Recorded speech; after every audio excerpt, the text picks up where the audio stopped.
God never gives land without purpose. I want to read something to you. When we read about land in the Bible, it's easy to think that God was only talking about geography. But land was never just about territory. Land represented promise, land represented inheritance, land represented responsibility, and ultimately, land pointed to rest in God. When God called Abraham in Genesis 12, he didn't only give him a promise in words, he promised him a land.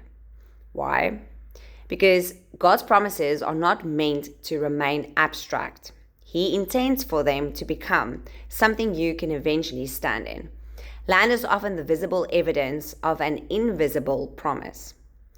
Then we see Israel entering the promised land. Joshua 1 verse 3 says, I will give you every place where your foot steps on. Notice the language. The land was already assigned by God, but Israel still had to walk in it.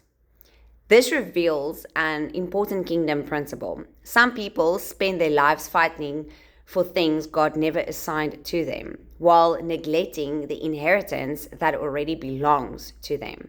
But land in Scripture also reflects spiritual condition. When Israel walked in obedience, the land flourished. But when they turned away from God, the land suffered. 2 Chronicles 7 verse 14 says, If my people will humble themselves and pray, then I will heal their land. Sometimes what is happening around us reflects what God is trying to address within us. And here's the part many people overlook. The promised land was never just about blessing. It was about stewardship.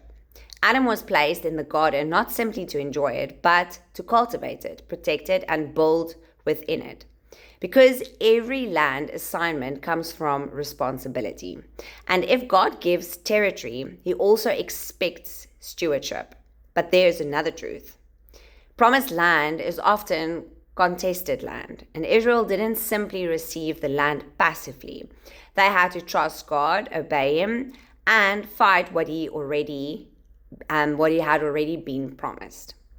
So the same can be true of your calling and your marriage and your business, your identity and your purpose. A promise doesn't eliminate the battle, unfortunately, but it does give meaning to the battle. And ultimately, Scripture reveals that the deepest meaning of the promised land was never geography at all. It was rest. Hebrews tells us that God's true promise is entering his rest.